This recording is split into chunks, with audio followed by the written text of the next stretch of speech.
কালারের জন্য একটু হলুদের গুঁড়ো দিয়ে দেবো, ধনিয়া জিরে পাঁচফোড়নের গুঁড়ো। আপনারা চাইলে কিন্তু ঝালের পরিমাণটা বাড়িয়ে কমে দিতে পারেন। আমার যেহেতু বাচ্চাদের জন্য বানাচ্ছি, আমি ঝালের পরিমাণটা একটু কম দিয়েছি। এখানে চাইলে ডালও অ্যাড করতে পারেন। এদিকে একটা ফ্রাই প্যানে তেল বসিয়ে দিয়েছি। তেলের পরিমাণটা একটু বেশি দিতে হবে। তেলটা চেক করে নেবেন কতটা গরম হয়েছে, গরম তেলেই দিতে হবে। তেলটা বেশ গরম হয়ে এসেছে, এবার দিয়ে দিব।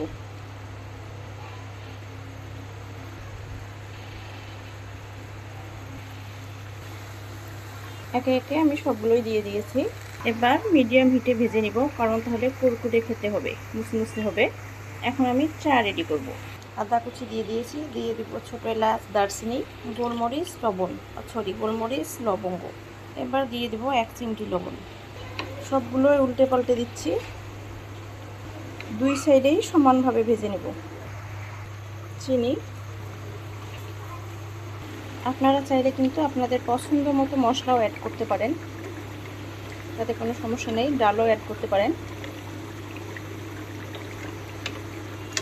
লাল লাল করে ভেজে নিয়েছি, অর্থাৎ গোল্ডেন কালার করে। এখন উঠিয়ে নেব। আমার মুসমুসে মজাদার স্ন্যাক্স আইটেমও রেডি, সেই সাথে চাও রেডি। এবার আপনারা কিন্তু চাইলে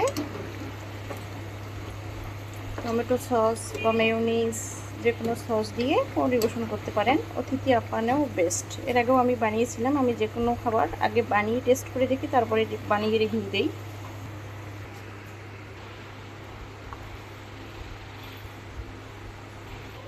দিয়ে দিলাম একটা লেবু।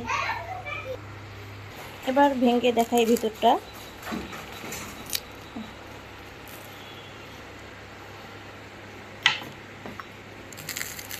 কতটা মসমসে হয়েছে দেখতেই পারছেন।